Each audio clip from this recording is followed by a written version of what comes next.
देश के प्रधानमंत्री नरेंद्र मोदी के द्वारा पूरे देश की जनता से ये आह्वान किया गया कि 1 साल तक आप गोल्ड ना खरीदिएगा, क्योंकि गोल्ड जो बाहर से मंगवाना होता है, बाहर विदेशों से, उसका आना जाना ही बहुत ज़्यादा महंगा हो जाता है, जिसकी वजह से जिन जिन चीज़ों पर कंट्रोल करने की ज़रूरत है उन चीज़ों पर कंट्रोल हो पाना मुश्किल हो जाएगा, जिसकी वजह से देश की इकोनॉमी बहुत ज़्यादा गड़बड़ा जाएगी।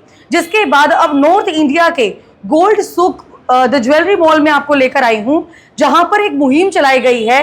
सभी कस्टमर से यह आह्वान किया गया है कि आप गोल्ड ना खरीदिए। ये नहीं बोल रहे कि गोल्ड ना खरीदिए, लेकिन 3 दिन तक इन्होंने गोल्ड की प्रदर्शनी लगाई, जिसके तहत ये मैसेज दिया गया कि आप अपने पुराने गोल्ड को, जो आपका यूजेबल नहीं है, उसको आप यहाँ पर लेकर आइए और जो लेटेस्ट डिजाइन है वो आप बनाइए, ताकि जो भी इनके पास कारीगर काम कर रहे हैं, जितना भी स्टाफ इनके पास काम कर रहा है, वो बेरोजगार ना हो। जैन साहब मेरे साथ मौजूद है, जो आपको इस पूरी की पूरी मुहिम की जानकारी देंगे। जैन साहब, सबसे पहले तो बहुत बहुत बधाई हो आपको कि 3 दिन तक आपने प्रदर्शनी लगाई थी और बड़ी कामयाब होती हुई नजर आई है। सोमा जी, सबसे पहले तो मेरे सरस्वती गोल्ड सुक पे आपका व आपके सभी व्यूअर्स का हार्दिक अभिनंदन है। हमने देश की अर्थव्यवस्था को बढ़ाने के लिए कहीं ना कहीं छोटा सा प्रयास किया है। मोदी जी के कहे अनुसार जो पुराना गोल्ड आप लोगों के घरों में बेकार रखा है, जो यूज़ नहीं हो रहा, बड़ी सिंपल सी मेरी एडवाइस मेरे क्लाइंट्स को थी कि पुराना गोल्ड जो यूज़लेस है उसको आप यूज़फुल में कन्वर्ट करें, जिससे कि ज्वेलरी व्यवसाय के कारीगर, व्यापारी व व्यवसाय भाइयों के रोज़गार पे बहुत ही बड़ा संकट आया हुआ था। हम लोगों ने एक प्रयास किया है कि उसी चीज़ को ध्यान रखते हुए हम अपने कारीगरों का, हमारे व्यवसाय भाइयों का व हमारा भविष्य बचाने के लिए जी, और गवर्नमेंट या सरकार के, मोदी जी के कहे अनुसार पुराने गोल्ड को हम लोग ले रहे हैं। जिस कैरेट का है वो 24 कैरेट का है, 22 कैरेट का है, 20 का है, 18 का या 14 का है। कस्टमर का 1 रुपये का पुराने गोल्ड में नुकसान नहीं है। उसकी एवज में उनको ज्वेलरी बहुत ही कम लेबर पे, बहुत ही कम प्रॉफिट पे हम कस्टमर को प्रोवाइड कर रहे हैं, जिसमें मैं समझता हूँ 3 दिन के अथक प्रयास के बाद हम लोगों ने ये महसूस किया और कस्टमर्स की डिमांड के बाद ये एग्जीबिशन मेरे को 3 दिन के लिए एक्सटेंड करनी पड़ी, जिसके बड़े पॉजिटिव रिजल्ट्स रहे मेरे पास जी।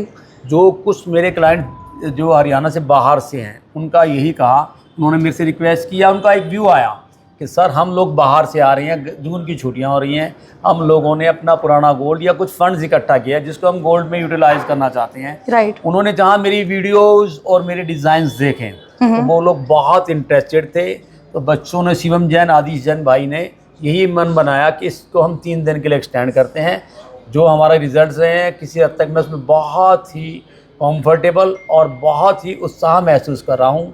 मेरे यहाँ आने के बाद क्लाइंट ने बहुत ही एक एनवायरनमेंट जो देखा, वो उससे काफ़ी प्रभावित और खुश होकर गया। और कहीं ना कहीं मेरे को ऐसा लगता है हम लोगों का जो लोगों को रोज़गार देने का प्रयास है और देश की इकोनॉमी को आगे बढ़ाने में बड़ा छोटा सा प्रयास मैं कह सकता हूँ। देखिए, हर आदमी काम करता है, साथ ही हाथ बढ़ाना साथ ही रहे। एक एक आदमी जब कार्य करता है किसी भी फील्ड में, तो बहुत ही कई बार छोटी छोटी चीज़ें एक बड़ी चीज़ें बन जाती हैं। मेरा एक छोटा सा प्रयास शायद हम लोगों का कहीं ना कहीं अर्थव्यवस्था को आगे बढ़ाने में सफल रहे। जैन साहब, जब भी किसी चीज़ की स्टार्टिंग करते हैं तो बड़ी चैलेंजिंग सिचुएशन होती है। सबसे पहले तो उसके बारे में सोचना, उसके बाद उसको यूटिलाइज करना और उसके बाद पॉजिटिव रिस्पांस लोगों के द्वारा मिलना। तो जब इस बात को सोचा था, पहले तो किस बिहाफ पर ये सोचा गया? क्योंकि नॉर्थ इंडिया में आई थिंक आप पहले हैं जिनके मन में ये आइडिया आया कि इस प्रकार से भी गोल्ड की शॉप्स या शोरूम्स चलाए जा सकते हैं। तो कहाँ से ये आइडिया आया और जब आइडिया चला मेरा तो फिर रिस्पॉन्स कैसा था? फर्स्ट डे से जब से मैं किसी भी व्यापार में उतरा, मेरे लिए हमेशा एक चैलेंजिंग सिचुएशन रही।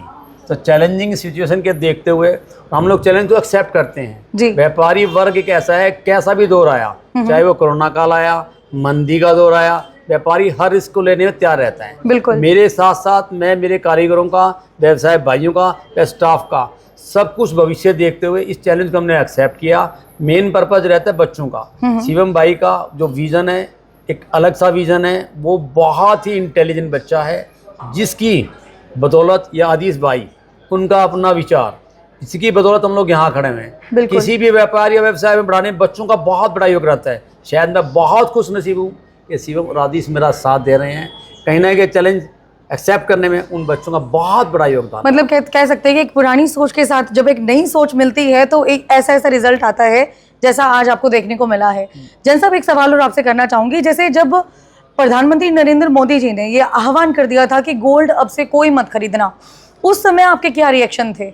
देखिए मैडम, जो रिएक्शंस की बात है, प्रधानमंत्री जो हैं वो देश व हम लोगों के भविष्य को देखते हुए मैं समझ रहा हूँ उनका ये डिसीजन किसी हद तक सही था जी। हम लोग पढ़े लिखे लोग हैं, हमें अपने देश की व वैश्विक हालात को समझना चाहिए। बिल्कुल, उनका डिसीजन जो किसी हद तक सही था, मगर हम लोगों ने इसमें आपदा में अवसर की तरह लिया है। एग्जैक्टली जो मोदी जी ने कहा कि आपदा में अवसर खोजिएगा आप, मेरे बच्चों ने, शिवम भाई ने, आदिश भाई ने वही किया, उन्होंने आपदा को अवसर में कन्वर्ट किया और बहुत ही एक कंफर्टेबल मैं आज महसूस कर रहा हूँ। बिल्कुल। और सबसे बड़ी बात मीडिया का, छायाकार बंधुओं का इतना सहयोग मेरे प्रति, स्टोर के प्रति लगाव है कि मैं उस चैनल को एक्सेप्ट करने में कामयाब रहा। बिल्कुल, बहुत बहुत धन्यवाद जैन साहब इतनी अच्छी इन्फॉर्मेशन देने के लिए। और जितने भी व्यापारी भाई आपको देख पा रहे हैं जो गोल्ड में या सिल्वर में डील करते हैं, तो उनको आप क्या मैसेज देना चाहेंगे हमारे चैनल के? सिर्फ यही कहना चाहूँगा सौम्या जी कि हम लोगों ने छोटे छोटे प्रयासों से ही बड़े प्रयास किए हैं। हम लोगों को देश की अर्थव्यवस्था और वैश्विक हालत को देखते हुए जो हम लोगों का मैक्स सहयोग हो उसके वो हमें करना चाहिए, क्योंकि देश हमारा अपना है, हम लोग इसमें रह रहे हैं, हमारी भी जिम्मेवारी बनती है। मैंने बड़ा छोटा सा प्रयास मेरे परिवार ने किया है और मैं समझता हूँ मेरे से देख के कुछ ना कुछ और लोग सीखेंगे जो हम लोगों के लिए बहुत ही फ्रूटफुल रहेगा और बहुत उत्साहवर्धक रहेगा। बिल्कुल, एक उम्दा सोच का प्रदर्शन 3 दिन तक किया गया और अब इसे एक्सटेंड कर दिया गया है आने वाले 3 दिन के लिए। कितनी अच्छी बात है ना कि मतलब जहां पर एक तरफ तो लोग गोल्ड खरीद नहीं रहे थे, वहीं पर उनको एक अवसर मिला कि पुराना गोल्ड आप दीजिएगा, नया गोल्ड आप लेकर जाइए, उसी कीमत के अंदर ज्यादा पैसा आपको लगाना नहीं है। इससे क्या होगा कि यहाँ पर जितने भी कारीगर है उनका काम भी चलता रहेगा, जितने भी एम्प्लॉइज है उनका काम भी चलता रहेगा और देश की इकोनॉमी में एक छोटा सा सहयोग दिया जा सकेगा।